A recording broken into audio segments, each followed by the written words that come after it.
కళ్యాణ్, నాదెళ్ల మనోహర్ ఇతరులు వెళ్ళి అమిత్ షాను కలిసి మనం జగన్ లోపలయ్యాలి, జగన్ మా వాళ్ళు ఒత్తిడి చేస్తున్నారంటే అమిత్ షా చెప్పింది ఏంటంటే రాజకీయాల్లో ఇన్స్టాంట్ ఫ్రెండ్ ఉంటాడు, లాంగ్ టర్మ్ ఫ్రెండ్ ఉంటాడు. Telugu Desam instant friend, Jagan long term friend. Chandrababu నాయుడుకు ఆయన అంటే శత్రుత్వం వచ్చి మనకెందుకు ఉండాలి? ఇది ప్రజాస్వామ్యమా లేక మా నాయకుడిని ప్రశ్నిస్తే నాశనం చేస్తాను అనే రాజకీయ గుండాయిజమా? మీకు నిజంగా ఒక్క మాట తప్పనిపిస్తే దానికి ఆధారాలు అడగండి, రాజకీయంగా కౌంటర్ ఇవ్వండి. నమస్కారం అండి, this is #you. Professor Nageshwar గారు ఈయన చేసిన కమెంట్స్ వల్ల ఈరోజు వైసీపీ యూటర్న్ తీసుకోవడం వల్ల వైసీపీ వాళ్ళు, సాక్షి మీడియా వాళ్ళు వెలవెలబోతున్నారు. చెప్పండి సార్, చెప్పండి, మిమ్మల్ని ఎవరైనా బెదిరించారా? కేసులు పెడతారంటే పాపం ఎంతని తట్టుకోగలుగుతాడు ఆయన? ఆ దెబ్బకి ఆయన యూటర్న్ తీసేసుకున్నారు, ఆ దెబ్బకి ఆయన విత్డ్రా చేసుకున్నారు ఆయన వర్డ్స్ అని చెప్పి అంబటి రాంబాబు అవనండి, వైసీపీలో డిస్కషన్స్ అవనండి, సోషల్ మీడియా డిస్కషన్స్ అవనండి, సాక్షి మెయిన్ ఛానల్లో డిస్కషన్స్ అవనండి, ఇదే తంతు. ప్రొఫెసర్ నాగేశ్వర్ గారు చేసిన వ్యాఖ్యలు అందరూ విన్నారు. ఏంటంటే పవన్ కళ్యాణ్, నాదెళ్ల మనోహర్ గారు వీళ్ళిద్దరూ కలిసి అమిత్ షా గారిని కలవడానికి వెళ్ళి జగన్మోహన్ రెడ్డిని అర్జెంట్గా అరెస్ట్ చేయండి అంటే లేదు చంద్రబాబు నాయుడు గారు వీళ్ళందరూ మనకి ఇన్స్టెంట్ ఫ్రెండ్స్, కానీ జగన్మోహన్ రెడ్డి మన ఓల్డ్ ఫ్రెండ్, అలాంటి ఆలోచనలు పెట్టుకోకండి అంటే నాదెళ్ల మనోహర్ గారు ఈ అరెస్ట్ సందర్భంగా మాట్లాడుతూ ఇక్కడ వచ్చిన తర్వాత తిరిగి కోర్ కమిటీ మీటింగ్లో కూర్చొని మాట్లాడారంట. అసలు ఇప్పుడు దాకా జనసేన కోర్ కమిటీయే లేదు. అక్కడి నుంచి వచ్చిన రిలయబుల్ సోర్స్ నుంచి ప్రొఫెసర్ నాగేశ్వర్ గారు ఈ మాటలిని బయటకు చెప్పేశారు. చెప్పిన తర్వాత ఇప్పుడు దాకా సాక్షిలో డిబేట్ నడిచింది, తర్వాత ఏకంగా జమోరే రియాక్ట్ అయిపోయాడు దీనిపైన. అంటే ఎంత గర్వంగా రియాక్ట్ అయ్యాడంటే నిన్న నాకే ఒక రకంగా సిగ్గనిపించింది. ఇదే అబద్ధం, ఆయన వెనక్కి తీసుకున్నారు, కానీ అది నిజమన్నట్టు భావించి జగన్మోహన్ రెడ్డి ఇచ్చిన రియాక్షన్ నా భూతో నా భవిష్యత్. ఎడిటర్ ఏంటి ఇక్కడ? అది ఆయన చూసిన, ఆయనకు తెలిసిన ఎక్స్పీరియన్స్తో ఆయన చెప్తా ఉన్నాడు. చంద్రబాబు నాయుడును చూసినాడు, జగన్ను చూసినాడు, ఇప్పుడు చంద్రబాబు నాయుడు గారి పాలన చూస్తూ ఉన్నాడు, జగన్ చేసిన పాలనను చూసాడు. ఆయనే కాదు, ప్రజలంతా కూడా చూసినారు. కాబట్టి ఎవరి నోట్లో అయినా కూడా, ఎవరి నోట్లో నుంచి వచ్చినా ఇవే మాటలే వస్తాయి. సో జగన్మోహన్ రెడ్డి ఏమన్నాడు? ఆయనకు తెలుసు కదా మన పరిపాలన ఏంటో, వాళ్ళ పరిపాలన ఏంటో చూస్తానే ఉన్నారు కదా. చంద్రబాబు నాయుడు పరిపాలన, జగన్ గారు పరిపాలన అంటే పొరపాటు మళ్ళీ జగన్ అనేసుకున్నాడు. జగన్ పరిపాలన ప్రజలు కూడా చూస్తూ ఉన్నారు అని చెప్పుకుంటా జేబులో పెన్ను పెట్టుకుంటా వెళ్ళిపోతాడు. ఒక్కసారి ప్రొఫెసర్ నాగేశ్వర్ గారు తీసుకొచ్చి ఇలాంటి న్యూస్ పెట్టిన తర్వాత సిపిఐ నారాయణ గారు కూడా సీరియస్గా రియాక్ట్ అయ్యారు. ఈయన పేరు కేసులు పెడతారా అని, సీఎం అయిపోతారు ఈయన అంటున్నారు. ఏమంటే నాకు అర్థం కాని విషయం ఏంటంటే అసలు what is the character of Pawan Kalyan గారు? ఇప్పుడు ప్రొఫెసర్ నాగేశ్వర్ గారు ఇలా అన్నారని చెప్పి అర్జెంట్గా కేసులు పెట్టండి అనే వ్యక్తి కాదైనా, నాట్ జనసేన. ప్రొఫెసర్ నాగేశ్వర్ గారి వీడియోస్ ఫ్రాంక్లీ స్పీకింగ్ నేను చాలా తక్కువ చూస్తాను. నాకు సబ్జెక్ట్ ఆఫ్ ఇంట్రెస్ట్ అంత లేదు దాంట్లో, కానీ నాకు తెలిసిన వాళ్ళు చాలామంది చూస్తూ ఉంటారు వీడియోస్. ఒక హై రెస్పెక్ట్ ఉంది. ఆయన సిపిఐ సిపిఎం లెఫ్ట్కి సంబంధించిన వ్యక్తి, అభ్యుదయ భావాలు కలిగిన వ్యక్తి.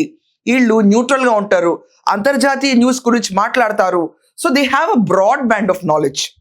విపరీతమైన నాలెడ్జ్ ఉన్న ఇలాంటి వాళ్ళని చివరికి నాగబాబు గారు కూడా వచ్చి ఖండించలేదు, కానీ సి గ్రేడ్ యూట్యూబర్ లాగా ఎందుకు మాట్లాడావు నువ్వు అని చాలా మర్యాదగా చెప్పారు. ఏంటి ఇక్కడ? ఆయన లాంటి వ్యక్తి ఎక్కడో అమిత్ షా గారి దగ్గర పవన్ కళ్యాణ్ గారు, మనోహర్ గారు వెళ్ళారు.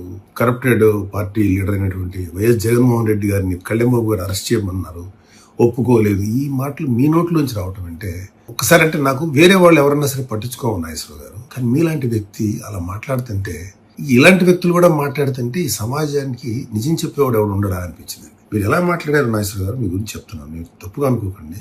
మీరు ఒక సి గ్రేడ్ యూట్యూబర్ లాగా మీరు మాట్లాడారండి. సరైనటువంటి అవగాహన లేకుండా, లేకపోతే సరైనటువంటి ఇన్ఫర్మేషన్ లేకుండా మీరు ఎలా మాట్లాడతారు నాగేశ్వర గారు? ఇలాంటి పరిస్థితుల్లో ఆయన బేషరతుగా వెనక్కి తీసుకుంటున్నా, నేను పవన్ కళ్యాణ్ గారి మీద ఉన్న రెస్పెక్ట్ అవనండి, వాట్ ఎవర్ అవనండి, నేను వెనక్కి తీసుకుంటాను అన్నారు. ఈ మాటలు అనటం వల్ల ఏం జరిగింది? They attempted. ఇది క్లియర్గా చాలా మంది ఏమంటున్నారు, ట్రోల్స్లో ఫోర్గా ట్రోల్ చేసే వాళ్ళు ఉన్నారు. వైసీపీ వాళ్ళు చూసారా మా జగన్కి ఎంత వెయిట్ ఉందో, అసలు సెంట్రల్ గవర్నమెంట్లో Amit Shah treats him very close. పవర్లో లేకుండా 11 స్థానాలు కూర్చున్న జగన్మోహన్ రెడ్డికి ఇక్కడ ఎన్డీఏ కూటమిలో ఉన్న టీడీపీని పక్కన పెట్టి జగన్మోహన్ రెడ్డికి హై వెయిట్ ఉందన్నట్టు వాళ్ళు రెచ్చిపోయారు. అండ్ ఇది కాకుండా టీడీపీ అండ్ జనసేన మధ్యలో చిచ్చు తీసుకొద్దామని ట్రై చేశారు. ఒక్క షాట్తో ఇంత కొలాప్స్ చేసేద్దామని ఆయన చేసిన కమెంట్స్ తర్వాత. ఆయన సాక్షిగాని డిబేట్స్ జరుగుతున్నా కూడా కండెమ్ చేయలే. కనీసం అది కండెమ్ చేస్తున్నా it would have been really a proper move. Condemn చేయలే ఎక్కడ కూడా ఆయన. కండెమ్ చేయకుండా కేసు జస్ట్ అండి, ఇప్పుడు మన పరువు నష్టం ఎక్కడ జరిగింది అనుకోండి, రాంగ్ ఇన్ఫర్మేషన్ లేకపోతే మిస్ఇంటర్ప్రిటేషన్ జరిగినప్పుడు ఓ కేసు ఫైల్ చేస్తారు, అదే చేశారు. దట్ డజంట్ మీన్ నేను అర్జెంట్గా తీసుకెళ్ళిపోయి ఈడ్చుకుంటే జైల్లో పెడతారని కాదు. అది ఎవరు చేయరు అలాంటి పనులు ఎక్సెప్ట్ జగన్మోహన్ రెడ్డి. అంటే రంగనాయకం గారు ఉన్నారు కదండి, ఆవిడ ముసలావిడ సోషల్ మీడియా పోస్ట్ షేర్ చేసిన పాపానికి అర్ధరాత్రి వాళ్ళు తీసుకెళ్ళి అరెస్ట్ చేస్తాడు. అలా జరగవు ఎక్కడ, అది ఓన్లీ జగన్మోహన్ రెడ్డి టెన్యూర్లో జరుగుతుంది. అలాంటి జగన్మోహన్ రెడ్డి గురించి అమిత్ షా క్లోజ్ ఫ్రెండ్ అని అన్నారంట. ఈ మాటలు వైసీపీ వాళ్ళకి చాలా పులకింతకు తెచ్చింది. అది ఎలా అనిపించిందంటే, నాకు హింసించే రాజు పులకేసి లెవెల్లో వాళ్ళని తీసుకొచ్చి ఇంత చెప్పేటప్పటికి అసలు బొట్టాలు ఎటు జరిగిపోతున్నాయి అర్థం కానంతగా వాళ్ళు రెచ్చిపోయారు. అయ్యా చూసారా మేము ఎంత క్లోజో మీరు అనుకుంటున్నారేమో ఎన్డీఏలో అని, అసలు ఎన్డీఏలో ఉంది మేమే, నెక్స్ట్ టైం వచ్చేది మేమే అన్న లెవెల్లో రియాక్ట్ అయిపోయారు. నాగేశ్వర గారు వెనక్కి తీసుకున్నారు. వెనక్కి తీసుకున్న తర్వాత వీళ్ళు ఎవరు భయపెట్టారు మిమ్మల్ని ఎవరు ప్రలోభ పెట్టారు, అసలు మీరు ఎందుకు వెనక్కి వెళ్ళారు, మీ పైన కేసులు వేస్తారంటే నిజంగా మీరు భరించగలుగుతారా, కేసుల రాజకీయం నడుస్తుంది, ఇలా జరుగుతుంది రాజకీయం ఎక్కడ అని చెప్పి అదొక స్లోగన్ అందుకున్నారు. నాగేశ్వర్ గారు హియర్సే వర్డ్స్ చెప్పడం తప్పు, ఎందుకంటే ఆయన పైన ఒక పాజిటివ్ ఒపీనియన్ ఉంది అందరికీ. ఈయన చెప్పారంటే ఫ్యాక్ట్ అన్న గుడ్ అభిప్రాయం కూడా ఉంది చాలా మందికి. చాలా మంది ఒపీనియన్, నాది కాదు, క్రాస్ చెక్ చేసుకోకర్లేదు. చాలా విజ్ఞానవంతుడు ఈయన మాట్లాడాడంటే దానికి ఖచ్చితంగా ఒక వెయిట్ ఉంటుందన్నారు. అలాంటి పర్సన్ ఒక వెయిట్లెస్ వర్డ్ తీసుకొచ్చి జనాల మీదకి, నాకు ఒక స్ట్రాంగ్ సోర్స్ ఆఫ్ ఇన్ఫర్మేషన్ నుంచి వచ్చిందంటే ఫస్ట్ కోర్ కమిటీ వెళ్ళేని జనసేనలో కోర్ కమిటీ మీటింగ్ ఎలా జరిగింది, ఆయన ఎలా మిస్ అయ్యారో ఈ పాయింట్ నాకు తెలియదు. ఆయనకు చెప్పిన వాళ్ళప్పుడన్నా ఈయనన్నా కాస్త క్రాస్ చెక్ చేసుకోవాలి కదా, అది చేసుకోలేదు. రెండోది, సాక్షిలోను ప్రతి ఒక్క చోట డిబేట్స్ పెడతప్పుడు ఎన్ని ఇంటర్వ్యూలు ఇస్తున్నాయినా ఆయనకి ఒక పోడియం ఉన్నప్పుడు ఆయన కూర్చుని దానిపైన అనలైజ్ చేయాల్సింది. ఎందుకు వాడుతున్నారు ఇదంతా, నాకు కూడా డైరెక్ట్ సోర్స్ మనోహర్ ఏం చెప్పలేదు కదా, నేను కూడా విన్నాను అంతే, దానిపైన మీరు తీసుకొచ్చి ఇంత రుద్దుతున్నారంటే రాజకీయాల్లో అని కండెమ్ కూడా చేయలేదు. మూడోది, ఆయన వెనక్కి వెళ్ళిపోయిన తర్వాత ఇప్పుడు చెప్పండి మిమ్మల్ని ఎవరు కేసులు పెడుతున్నారో ఎందుకనే మీరు వెనక్కి వెళ్ళారంటే దాన్ని కండెమ్ చేయట్లేదు, సైలెంట్గా ఉంటున్నారు. ఒక నిప్పు రాసి వదిలేశారు, ఆ నిప్పుని అర్జెంటుగా ఆర్పేయాలనే ప్రయత్నంలోనే ఉంది జనసేన. అసలు యాక్చువల్గా ఫ్రాంక్లీ స్పీకింగ్ జనసేన పట్టించుకునే వాళ్ళు కూడా కాదండి, అసలు ఆ ఇష్యూని దేకని కూడా దేకుండేవాళ్ళు కాదు. బికాస్ ఆఫ్ వాళ్ళకి ఏమి పట్టమండి, బొచ్చుడు మంది బొచ్చుడు అంటారు. ఫ్రాంక్లీ కూటమిని విడగొడదామని బొచ్చుడు మంది బొచ్చుడు ఎఫర్ట్స్ పెడతారు, వాళ్ళకి పట్టించుకోరు పెద్దగా.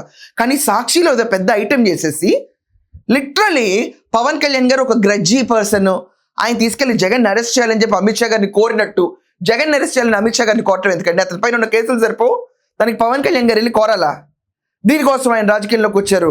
అలాంటి స్థితికి పవన్ కళ్యాణ్ గారిని పడేసే దెబ్బకి వాళ్ళు హర్ట్ అయ్యి అక్కడతో ఆగిపోయేది. కానీ సాక్షి రెచ్చగొట్టి పెట్టింది. రెచ్చగొట్టేటప్పటికి వాళ్ళు కేసు వేశారు. వాళ్ళు బయటకు వచ్చి ప్రెస్ మీట్ పెట్టారు. దాంతో అమ్మో చూసారా నాగేశ్వరం మీద చూపడిపోతున్నారు, ఇది పడిపోతున్నారు. ఏమండి మొత్తం భూతద్దంలో చూస్తే ఆయనకు వచ్చిన ఇన్ఫర్మేషన్ ఒక ఫాల్స్ ఇన్ఫర్మేషన్.